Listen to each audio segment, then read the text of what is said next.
200 বছর আগ পর্যন্ত ইসলাম কিন্তু কোনো না কোনোভাবে বিজয়ী ছিল সারা পৃথিবীতে।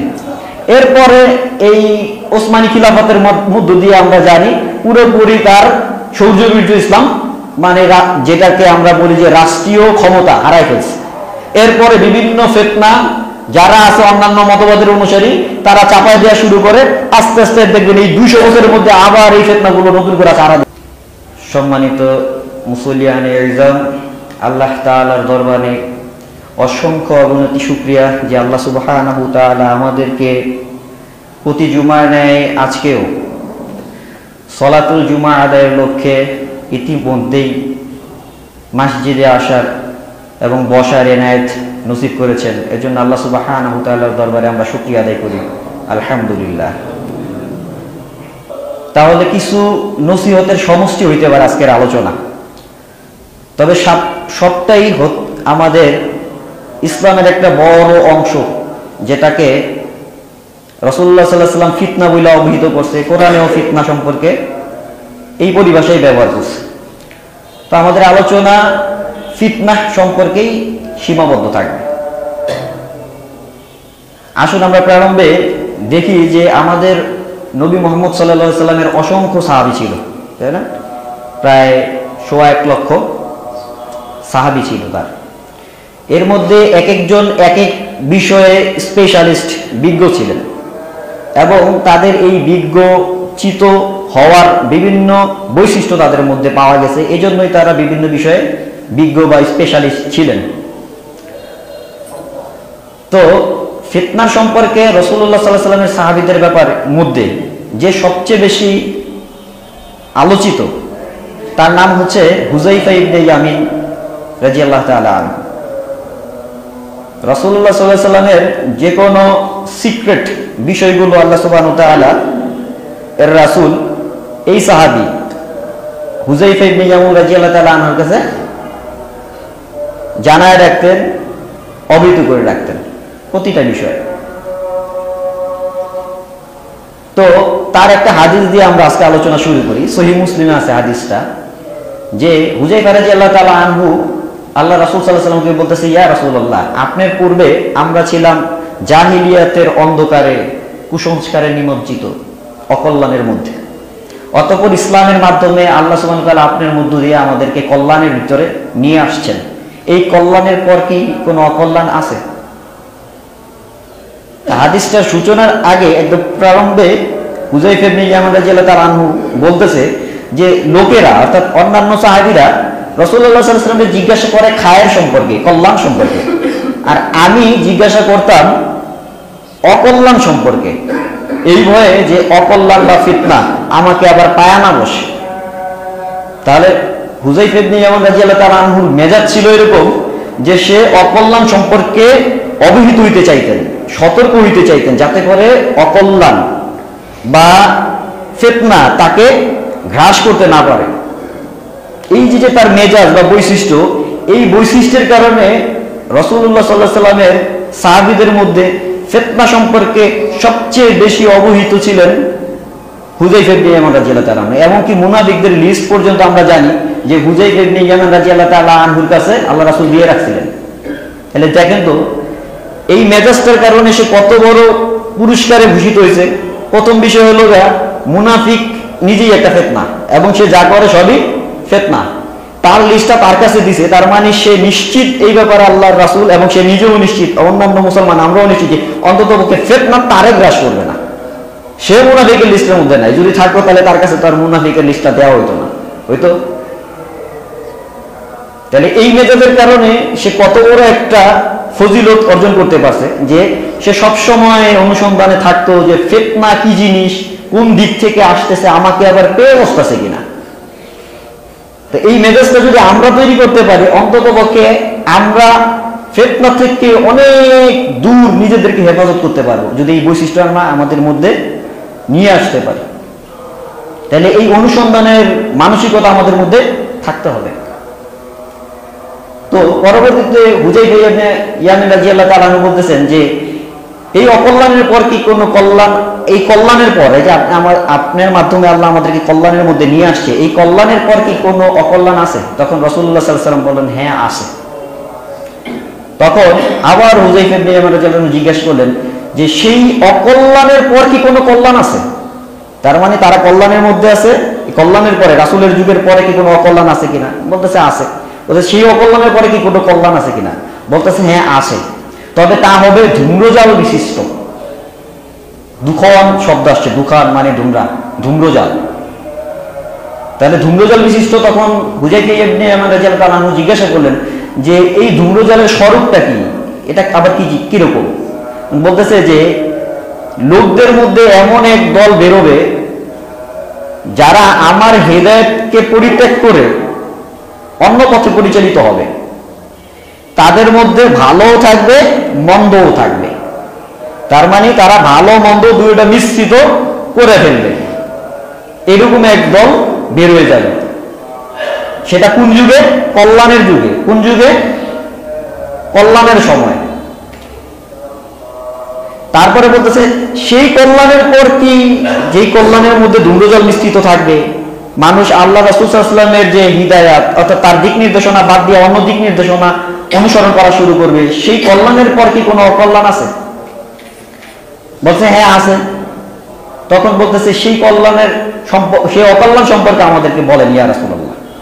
তখন রাসূলুল্লাহ সাল্লাল্লাহু আলাইহি ওয়াসাল্লাম বলছেন যে এমন এক সম্প্রদায়ের আবির্ভাব হবে যারা জাহান্নামের দরজায় দাঁড়িয়ে মানুষকে আহ্বান করবে এবং দলে দলে মানুষকে জাহান্নামে নিক্ষেপ করবে। তখন হুযায়ফা ইবনে ইয়ামান রাদিয়াল্লাহু তাআলা আনহু বললেন যে ইয়া রাসূলুল্লাহ, তাদের কাইফিয়ত কি, তাদেরকে আমরা কিভাবে চিনতে পারবো?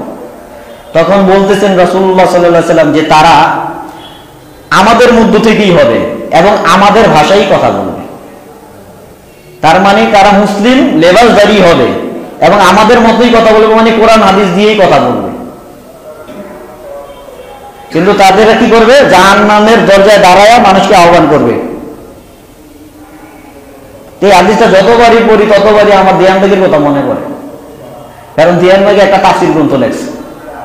তাহলে দেখেন আমাদের ভাষায় কথা বলে না, কোরআন হাদিসের কথা বলে, কথা বলে বলে মানুষদেরকে কি করে? জাহান্নামের দিকে নিয়ে যাচ্ছে। তাহলে এখান থেকে যে জিনিসটা আমরা বুঝতে পারলাম, রাসূলুল্লাহ সাল্লাল্লাহু আলাইহি ওয়াসাল্লাম তার পরবর্তীতে জিজ্ঞাসা করতেছি হুযায়ফা ইবনে ইয়ামান রাদিয়াল্লাহু তাআলা আনহু যে সেই সময় আমি কি করবো ইয়া রাসূলুল্লাহ, ওই সময় যদি আমি পাওয়া যাই তখন আমার কি করা উচিত? তখন বলছে তুমি মুসলিম জামাত এবং তার ইমামকে আঁকড়ে ধরে রাখবে, তার সাথে যুক্ত হয়ে যাবে। মুসলিম জামাত ও তার ইমামকে। যদি মুসলিম জামাত আর কোনো ইমাম না পাওয়া যায় ইয়া রাসূলুল্লাহ, তখন কি করব? তখন বলতেছেন যে তখন যত দল আছে সবগুলো দল থেকে নিচে গিয়ে বিচ্ছিন্ন করে গাছের শিকড়কে মারির দাঁত দিয়ে আঁকড়ে ধরে রাখবে। কোন দলে গিয়ে নিজের জাহান্নাম, নিজের ফিতনায় পতিত হওয়ার আশঙ্কা বৃদ্ধি করবা না। কে বললেন? রাসূলুল্লাহ সাল্লাল্লাহু আলাইহি ওয়াসাল্লাম। তাহলে এইখান থেকে আমরা যতটুকু বুঝতে পারলাম যে রাসূলুল্লাহ সাল্লাল্লাহু আলাইহি ওয়াসাল্লামের সাহাবায়ে কেরাম অন্যরা তাহলে কি ফিতনা সম্পর্কে খোঁজ খবর রাখতেন না? অবশ্যই রাখতেন, আশঙ্কাগ্রস্তও ছিলেন, কিন্তু তাদের চেয়ে বেশি খোঁজ খবর, বেশি আশঙ্কা, বেশি নিরাপদে থাকার জন্য এই সাহাবী বেশি অনুসন্ধানে থাকতেন। এজন্য তার এই মর্যাদা বা এই ফজিলত। আর আমাদের বর্তমান সময়ের অবস্থা কি? কোন জায়গাটা ফিতনা আসতেছে আর কোন জায়গাটা চলে যাচ্ছে এর কোনো খবর নাই। এন্ড ইভেন আমরা যদি নিজেদেরকেও চিন্তা করি, আমরাই এমন এমন ফিতনার মধ্যে পড়ে আছি, ওই ফিতনা নিয়ে মনে করতেছি আমি তো অনেক বড় দিনের উপরে আছি, মানে আমি অনেক বড় দিনের উপরে আছি, দিনের খেদমত করতেছি, আমি দিনের উপর চলতেছি এবং আমি তো সঠিক, যেটা সূরা রুমের মধ্যে আসছে যে প্রত্যেকেই তার নিজ নিজ দল নিয়ে সন্তুষ্ট। তাহলে ফিতনা, আমাদের আচরণ হচ্ছে ফিতনা সম্পর্কে উদাসীনতা, আর সাহাবায়ে কেরামের আদর্শ বা আচরণ ছিল ফিতনা সম্পর্কে শঙ্কিত থাকা এবং সেই সম্পর্কে অবহিত হওয়ার চেষ্টা করা।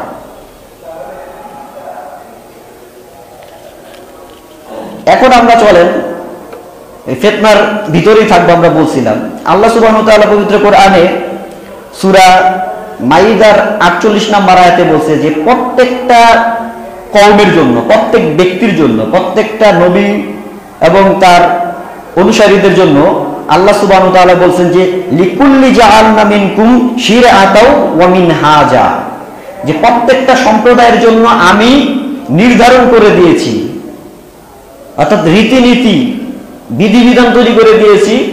এর মধ্যে একটা হচ্ছে কি নির্ধারণ করে দিয়েছি শরীয়ত, আর একটা হচ্ছে মানহাজ। কি শরীয়ত মানহাজ? শরীয়ত আর মানহাজ সম্পর্কে ডিটেইলস অনেক বিষয়গুলো আছে, এগুলো আমাদের জানা প্রয়োজন। তারপরে আমরা আমাদের জন্য উপযোগী করে আলোচনা করার চেষ্টা করবো ইনশাআল্লাহ তাআলা।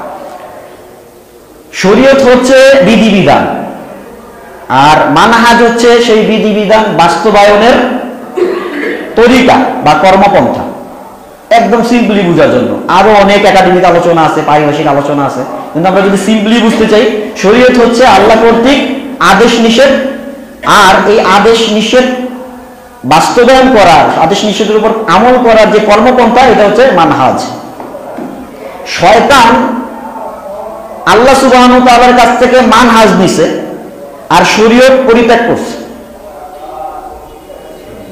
আর আমরা আমরা আমরা আল্লাহ সুবহানাহু ওয়া তাআলার শরীয়ত নিছি, মানহাজ ছাড়ছি। একটু চলেন ক্লিয়ার হওয়ার চেষ্টা করি। আল্লাহ সুবহানাহু ওয়া তাআলার মানহাজ শয়তান অবলম্বন করছে। উদাহরণস্বরূপ আমরা জানি যখন আল্লাহ সুবহানাহু ওয়া তাআলা জান্নাত থেকে শয়তানকে বিতাড়িত করলো বা আকাশ থেকে শয়তানকে বিতাড়িত করলো, এরপরে শয়তান তার কার্যক্রম পরিচালনার জন্য, ইতিপূর্বে আপনাদেরকে বলছি, আবারও বলি, জাস্ট হচ্ছে বারবার নক করা। রাসূলুল্লাহ সাল্লাল্লাহু আলাইহি ওয়াসাল্লাম অনেকবার বলছে হাদিসের মধ্যে যে আদ-দীনু নাসিহা, অর্থাৎ নসিহত প্রদান করার নামই হচ্ছে দিন।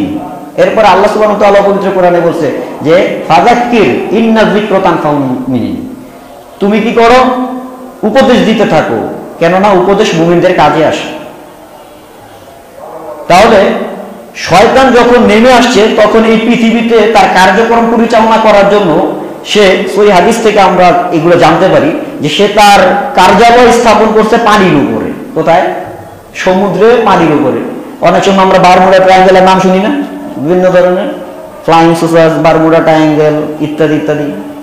তো ওই বারমুডা ট্রায়াঙ্গেল, ওই যে আমরা দেখি যে বারমুডা অঞ্চল আছে, দেখে সুন্দর করে জাপান সি মিলে একটা সুন্দর ট্রায়াঙ্গেল দেওয়া, এর ভিতরে এখনো অনেক আজিবাজি ঘটনা ঘটে, যেগুলো আমরা বিজ্ঞানের বিভিন্ন ম্যাগাজিন থেকে জানতে পারি যে অনেক রহস্যময় ঘটনা ঘটে। এগুলো আমরা আপাতত বাদ দিলাম। তাহলে সে কি করছে? তার কার্যালয় স্থাপন করছে পানির মধ্যে।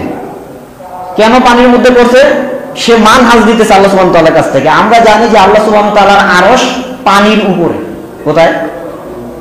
পানির উপরে আল্লাহ সুবহানাহু ওয়া তাআলার যেহেতু আরশ, তার মানে পানির উপরে যদি আমি আমার কার্যালয় স্থাপন করি, তাহলে বিশেষ কোনো উপকারিতা অবশ্যই পাবো।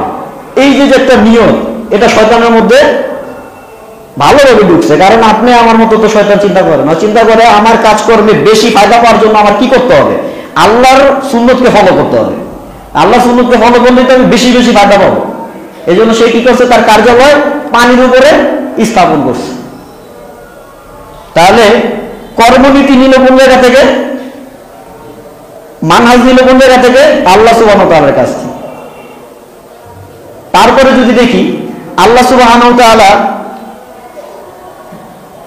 যখন আমাদের নবী আদম আলাইহিস সালামকে পাঠিয়ে দিচ্ছেন দুনিয়াতে, তখন বলছে যে আমার পক্ষ থেকে তোমাদের কাছে আসবে হুদা বা হেদায়েত, দিক নির্দেশনা। যে এর অনুসরণ করবে তার কোনো দুঃখ নাই, তার কোনো কষ্ট হবে না, তাকে কেউ বিভ্রান্ত করতে পারবে না। তো এই যে ওহীকে প্রেরণ করে বিভিন্ন যুগে যুগে নবীদেরকে ওহী বা সহিফা প্রেরণ করে করে মানব জাতিকে রাইট ডিরেকশনের মধ্যে রাখার যে সুন্নত বা যে মানহাজ, এই মানহাজ শয়তান গ্রহণ করছে। যেমন আমরা যদি দেখি সূরা আনআমের 112 নম্বর আয়াতে আল্লাহ সুবহানাহু ওয়া তাআলা বলতেছে যে শয়তান এটা মানুষের মধ্য থেকে হয়, আবার জিনদের মধ্য থেকে হয়। এই এক দল আরেক দলের ব্যাপারে বলতেছে ইউহি বা'দুহুম ইলা বা'দিন যুখরুফাল কওলি গুরুরা, তারা এক দল আরেক দলকে প্রতারিত করার জন্য কারুকার্য খচিত কথাবার্তা ওহী করে। কি করে? ওহী করে। আল্লাহ সুবহানাহু ওয়া তাআলা ওহী করে, শয়তানও কি করছে? তার মানহাজ, তার কর্মনীতি গ্রহণ করছে। সেও কি করে?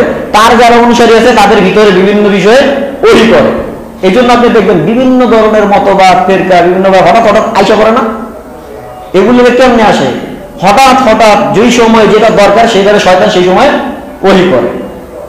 একটা সময় ছিল ইসলামের বিজয়ী যুগ, সেই যুগে রাসূল সাল্লাল্লাহু আলাইহি ওয়াসাল্লামের সুন্নাহ ব্যতীত, যে কর্মপদ্ধতি ব্যতীত অন্যভাবে ইসলাম বোঝা যায় এই চিন্তাই ছিল না মানব জাতির মধ্যে। যখন আস্তে আস্তে ইসলাম দুর্বল হলো, তখন কি করলো, একদল বাইরে গেল, আরে কোরআন বোঝার জন্য তো হাদিসের দরকার নাই, কি দরকার আছে, কোরআন তো আল্লাহ বলছে সব, তুমি আবার এনে হাদিস কি লাগা নিতেছ।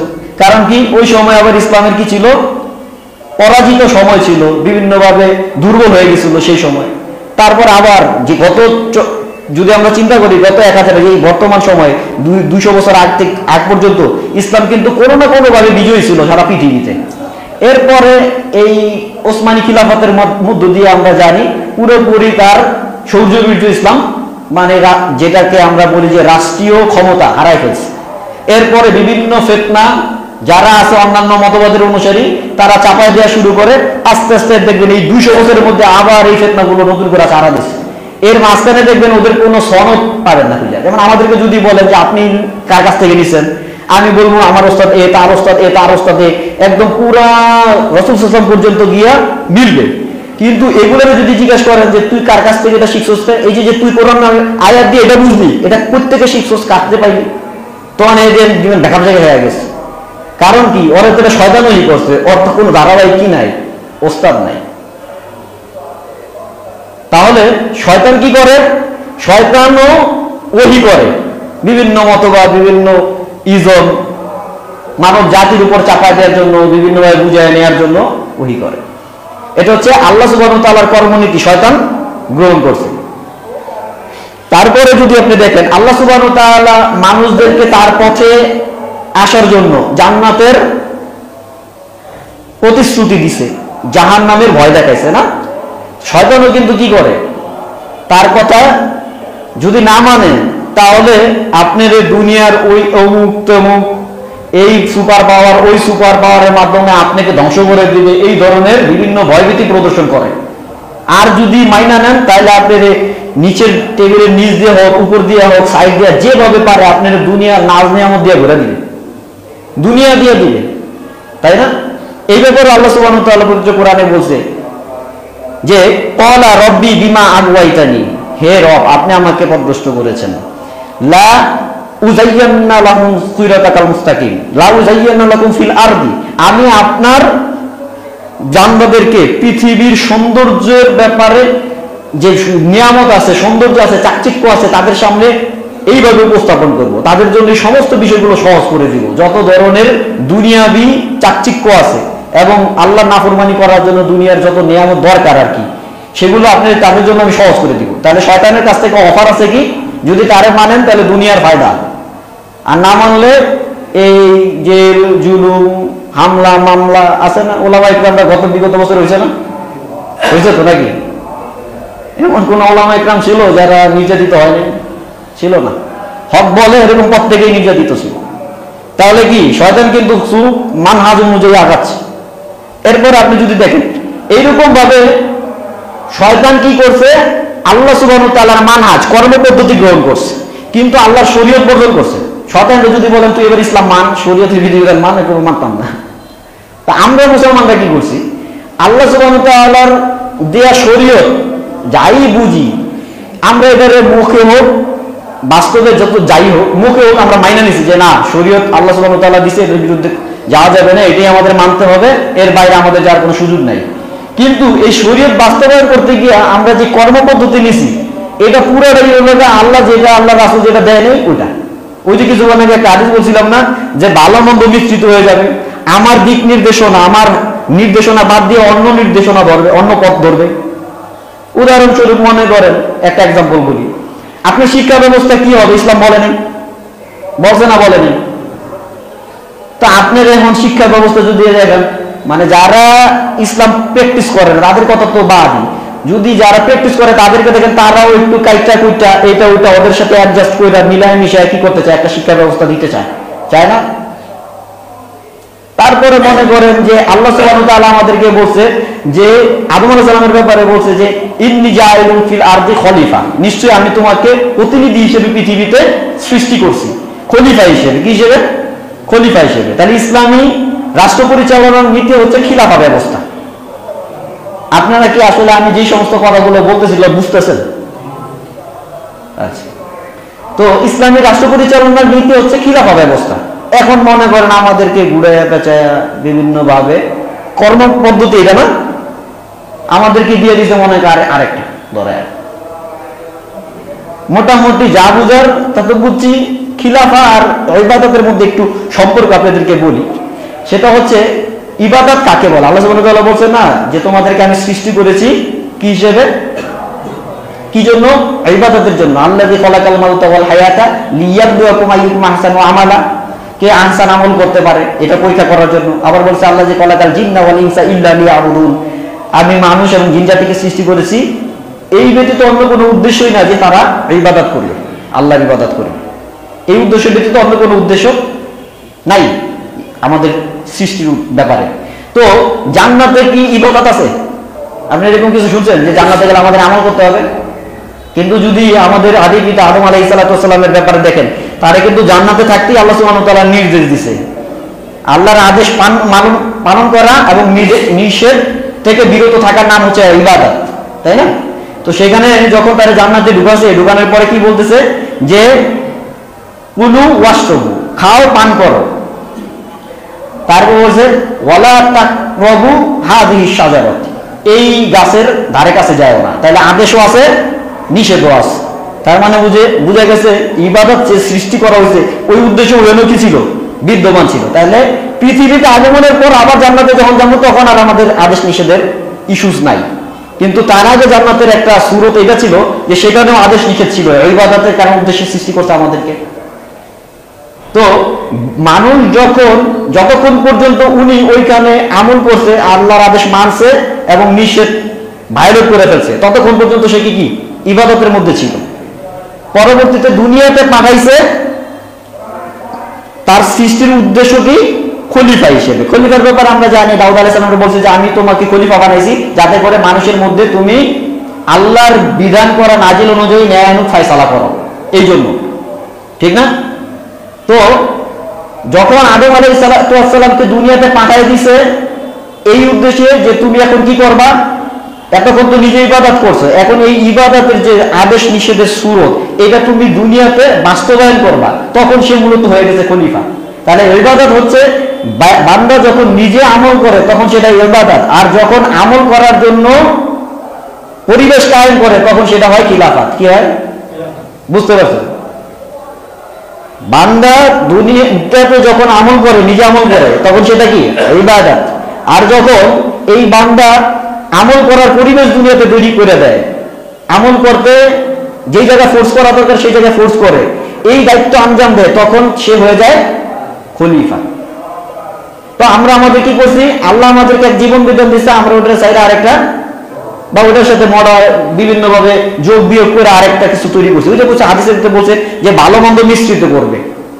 এখন আপনি বিভিন্ন ব্যাখ্যা পাবেন, আমাদের এখন আর ওইদিকে যাওয়া যায় না। মোটামুটি যা বলার বলছি বুঝতে পারছেন তো গেল। তো কি করতে হবে এখন? তাহলে আমরা বলতেছিলাম যে ফিতনা থেকে নিজেদেরকে বাঁচাতে হবে। এই ফিতনা থেকে নিজেদেরকে বাঁচানোর জন্য আমাদের প্রথম যেটা করতে হবে, কয়েকটা বিষয় আলোচনা করি। সেটা হচ্ছে যে আমাদেরকে আল্লাহ সুবহানাহু ওয়া তাআলা যে জীবন ব্যবস্থা দিয়েছেন সেই সম্পর্কে আমাদের জানতে হবে, এবং জানতে হবে কিভাবে একটা সুনির্দিষ্ট পদ্ধতির মাধ্যমে, একটা সুনির্দিষ্ট ধারার মাধ্যমে দিন পালন করতে গিয়ে আমরা যদি এই সুনির্দিষ্ট ধারাকে পরিত্যাগ করি, যেমন আমি কোরআন বুঝবো কিভাবে? মানুষ বর্তমানে যে দুইটা ফিতনা সবচেয়ে বড় আকার ধারণ করছে, সবচেয়ে মারাত্মক আকার ধারণ করছে, একটা হচ্ছে মুনকিরিনে হাদিস, হাদিস অস্বীকারীদের ফিতনা, আর একটা হচ্ছে খারিজি অর্থাৎ ইসলামের নামে সন্ত্রাসীর ফিতনা। এই দুই ফিতনা চরম আকার ধারণ করছে। তো এই দুই ফিতনারই মূল এক। আমরা যদি দেখি আপনি ইসলাম বুঝবেন কিভাবে, হয় আপনি কোরআন পড়া বিভিন্ন অনুবাদ পড়া নিজে নিজে যা বুঝছেন এই একটা সূরত, আরেকটা হচ্ছে কোনো না কোনো দল, কোনো না কোনো ব্যক্তির মাধ্যমে আপনি যা বুঝছেন সেটাই আপনি লালন করতেছেন, এর বাইরে আপনার যাওয়ার কোনো সুযোগ নাই। আছে? তাহলে আপনি নিজে নিজের মতো করে বুঝার আর হচ্ছে এমন কোন ব্যক্তির বুঝ গ্রহণ করা যার ব্যাপারে আল্লাহ সুবহানাহু ওয়া তাআলার পক্ষ থেকে কোনো সনদ নাই, কোনো প্রমাণ নাই, তার অনুসরণ করা ভালো, না যাদের ব্যাপারে আল্লাহ সুবহানাহু ওয়া তাআলার প্রমাণ আছে, সনদ আছে, তাদের অনুসরণ করা ভালো? আল্লাহ সুবহানাহু ওয়া তাআলার রাসূল বলছে যে প্রত্যেক যুগে এই উম্মতের মধ্যে আল্লাহ সুবহানাহু ওয়া তাআলা কিছু চারা রোপণ করে এবং তাদের কাজ মাধ্যমে দ্বীনের কাজ গ্রহণ করে। এরপর আল্লাহ সুবহানাহু ওয়া তাআলার রাসূল আরো বলছে যে এই ইলম অর্থাৎ ইসলামের ইলমকে আল্লাহ ধারণ করবে পূর্ববর্তীদের নিকট থেকে বিশ্বস্ত উত্তরসূরিরা, তারা একে রক্ষা করবে সীমালঙ্ঘনকারীদের বিকৃতি, মূর্খদের অপব্যাখ্যা, বাতিলপন্থীদের মিথ্যাচার থেকে। তার মানে একটা দল আল্লাহ সুবহানাহু ওয়া তাআলা পৃথিবীতে সবসময় বলবৎ রাখবে, যারা এই কোরআনের যে হাকিকত, কোরআনের যে মেসেজ, কোরআনের যে অথেন্টিসিটি, তা এটা ক্যারি করে নিয়ে যাবে, বহন করে নিয়ে যাবে এক সম্প্রদায়ের কাছ থেকে আরেক সম্প্রদায়, এক প্রজন্মের কাছ থেকে আরেক প্রজন্মের কাছ থেকে। আল্লাহ সুবহানাহু ওয়া তাআলা এই জায়গায় কোনো গ্যাপ সৃষ্টি করবে না। প্রত্যেক যুগে পূর্বে ইয়া রাসূলুল্লাহ আপনি কি করেন? ইনসাফ করেন। মানে আল্লাহ রাসূল সাল্লাল্লাহু আলাইহি ওয়াসাল্লামকে কি করতেছে? জুল কুরাইশরা বলতেছে যে আপনি ইনসাফ করেন, মানে আল্লাহ রাসূল সাল্লাল্লাহু আলাইহি ওয়াসাল্লাম ইনসাফ করতেছে না। চিন্তা করতে পারেন? তখন রাসূলুল্লাহ সাল্লাল্লাহু আলাইহি ওয়াসাল্লাম বলল, আল্লাহ সুবহানাহু ওয়া তাআলা পৃথিবীবাসীর উপরে আমাকে আমানতদার, ইনসাফগার হিসেবে মনোনীত করছে, আর আমার ইনসাফের উপরে তোমরা ভরসা রাখতে পারতেছো না। তখন রাসূলুল্লাহ ওই ব্যক্তি ঘাড় ঘুরে চলে যেতেছে। খালিদ বিন ওয়ালিদ রাদিয়াল্লাহু তাআলা বলতেছে, ইয়া রাসূলুল্লাহ আপনি বলেন এই মুনাফিকের গর্দানটা উড়াই দিই, কারণ ওর ঈমান গেছে। তখন বলতেছে না, তাকে ছেড়ে দাও, কারণ তার সম্প্রদায়ের মধ্যে থেকে, তার অনুসারীদের মধ্যে থেকে এমন একদল লোক বেরোবে যারা বয়স হবে তরুণ, তাদের বুদ্ধি হবে প্রবলতায় পূর্ণ, তারা কোরআন পাঠ করবে কিন্তু কোরআন তার কণ্ঠনালী অতিক্রম করবে না। কোরআন পাঠ করবে কিন্তু এই কোরআনে কি মেসেজ দিতেছে সেটা তাদের হৃদয়গম হবে না। কোরআন যা বলে সেটা তাদের হৃদয়গম হবে না। তারপর বলতেছে যে তারা তীর যেমন শিকারের দেহ ভেদ করে একবার ঢুকে দুইটা আবার ওইদিকে বের হয়ে যায়, ঠিক তারা ইসলামে প্রবেশ করবে আবার ইসলাম থেকে বের হয়ে যাবে। তাদের ব্যাপার আরো বলতেছে তারা মুসলমানদেরকে হত্যা করবে এবং মূর্তি পূজকদেরকে ছেড়ে দিবে। এই যে ভবিষ্যৎবাণী আল্লাহ রাসূল বলছিল, এটা বাস্তবায়ন হয়েছিল খারিজিদের মাধ্যমে। তারা এত বেশি তাকওয়াবান ছিল, আল্লাহ রাসূল সাল্লাল্লাহু আলাইহি ওয়াসাল্লাম বলছে যে তাদের নামাজ কালাম রোজা, তোমাদের নামাজ কালাম রোজা তাদের তুলনায় কিছুই না। এত সুন্দর তারা তিলাওয়াত করতে, এত সুন্দর নামাজ পড়তো। রাসূলুল্লাহ সাল্লাল্লাহু আলাইহি ওয়াসাল্লাম বলছেন কি, এরা দিন থেকে এমন ভাবে বের হয়ে যাবে, তীর যেমন শিকারের দেহ ভেদ করে বের হয়ে যায়। তো এরা কি করতেছিল? আলী রাদিয়াল্লাহু তাআলা আনহু বুঝাইতেছিল যে ইনিল হুকুম ইল্লা লিল্লাহ, আল্লাহ ব্যতীত কোনো কেউ হুকুমদাতা নাই। অর্থাৎ তুমি যেহেতু মুয়াবিয়া আর আলী রাদিয়াল্লাহু তাআলা আনহু যেহেতু আমর ইবনে আস রাদিয়াল্লাহু তাআলা আনহু এবং আবু মুসা আশআরী রাদিয়াল্লাহু তাআলা আনহুর বিচারক মানছে, অতএব তারা দুইজনই কাফের হয়ে গেছে। নাউযুবিল্লাহি মিন যালিক। তখন আব্দুল্লাহ ইবনে আব্বাস রাদিয়াল্লাহু তাআলা আনহু পাঠাইছিল তাদের সাথে মুবাহাসা করার জন্য, মুযাকারা করার জন্য।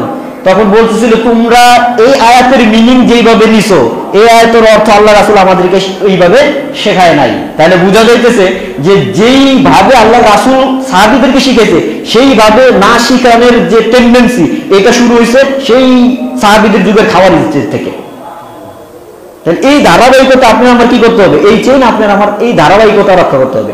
যে কেউ আসলেই আপনার দিনের দাওয়াত দিলে আপনি, ও ভাই চলেন সুন্দর একটা ব্যাখ্যা দিচ্ছেন, তো আপনি দেখবেন যে এই ব্যাখ্যাটা কি সলভেসার ইন্ডার দিছে কিনা, সাহাবীদের কাছে আছে কিনা, হাদিসের কিতাবগুলোতে মজুদ আছে কিনা, নাকি নতুন কোন একটা বিষয় নিয়ে আসছে যেটার মাধ্যমে আপনার মনে হাদিসই অস্বীকার করতে বলে, আলেম ওলামাদের সোহবত থেকে আপনার দূরে সরে যাইতে বলে, আপনার বিচ্ছিন্ন ভাবে গোপনে কোনো কিছু করতে বলে, এরকম কোনো কিছু আছে কিনা। যদি এরকম হয় তাহলে সাবধান, এদের কাছ থেকে দূরে সরে যাবে।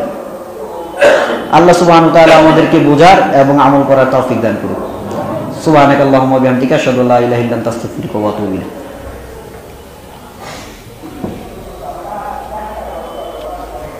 ওয়া নাসাল্লি ওয়া রাসূলিহিল কারীম, আম্মা বাদ। উপস্থিত মুসল্লিয়ান ইজাম, আমরা যে আলোচনা করতেছিলাম যে আমাদের দ্বীন হেফাজত করার জন্য আমাদেরকে সতর্ক থাকতে হবে, ফিতনা যেন কোনোভাবে আমাদেরকে গ্রাস করতে না পারে, এবং আমরা কোনো বিচ্ছিন্ন দাওয়াত, কোনো বিচ্ছিন্ন মতবাদের অনুসরণ থেকে নিজেদেরকে হেফাজত করব। আর ইসলাম হচ্ছে ইলমের দিক থেকে বিজয়ী, এটা সব যুগেই থাকবে। কারণ আল্লাহ সুবহানাহু ওয়া তাআলার রাসূল এই সম্পর্কে আল্লাহ সুবহানাহু ওয়া তাআলা বলছে যে আরসালা রাসূলাহু বিল হুদা ওয়া দীনিল হাক্কি লিইয়ুযহিরাহু আলা দ্বীনি কুল্লিহি। আল্লাহ রাসূল আল্লাহ এই জন্যই প্রেরণ করছে যাতে করে এই দিন সর্বতভাবে সকল মতবাদের উপর বিজয় লাভ করে। অনেক সময় রাষ্ট্রীয়ভাবে নাও থাকতে পারে, কিন্তু মতবাদ ইলমের দিক থেকে ইসলাম পরাজিত হয়েছে এমন কোন যুগ কখনোই আসবে না। ইসলামের যৌক্তিকতা, বাস্তবতা এবং তার শ্রেষ্ঠত্ব এটা কখনোই বিলীন হওয়ার না। অতএব আপনি এমন কোনো কিছু যদি আপনার কাছে নিয়ে আসে যেটা যেই ধরনের ইলম সম্পর্কে, যেই ধরনের মতবাদ সম্পর্কে এই উম্মাহ সচেতন না, ওই ধরনের মতবাদে কখনো পা দিবেন না। যখনই ওই ধরনের মতবাদে পা দিবেন তখন আপনার আমার জাহান্নাম অবধারিত হয়ে যাবে। আল্লাহ সুবহানাহু ওয়া তাআলার কাছে আমরা দোয়া করি, আল্লাহ সুবহানাহু ওয়া তাআলা আমাদেরকে এইরকম বোকামি থেকে হেফাজত করুক। আল্লাহ সুবহানাহু ওয়া তাআলা আমাদেরকে দ্বীনের সহিহ ইলমের সাথে থাকার এবং শেষ নিঃশ্বাস ত্যাগ করার তৌফিক দান করুন। আল্লাহ সুবহানাহু ওয়া তাআলা আমাদের মধ্যে যারা অসুস্থ আছে তাদেরকে সুস্থতা দান করুন। আল্লাহ সুবহানাহু ওয়া তাআলা সারা পৃথিবীর মুসলমানদের যে যেখানে নির্যাতিত আছে, যে যেখানে সমস্যাগ্রস্ত আছে, আল্লাহ সুবহানাহু ওয়া তাআলা তাদের জন্য প্রয়োজনীয় সংশোধন, প্রয়োজনীয় সমাধান নাজিল করুন। আমিন। আল্লাহ সুবহানাহু ওয়া তাআলা আমাদেরকে, আমাদের মধ্যে যারা অসুস্থ আছে, যারা ঋণগ্রস্ত আছে, আল্লাহ তাদেরকে ঋণ থেকে মুক্ত করুক, অসুস্থতা থেকে শেফা দান করুক। আল্লাহুম্মা আইজ্জাল ইসলাম ওয়াল মুসলিমিন ওয়া আযিল্লাশ শিরকা ওয়াল মুশরিকিন ওয়া দাম্মির আ'দা'আদ-দ্বীন ওয়াহমি হাওজাতাল ইসলাম ইয়া রাব্বাল আলামিন। সুবহানাকা আল্লাহুম্মা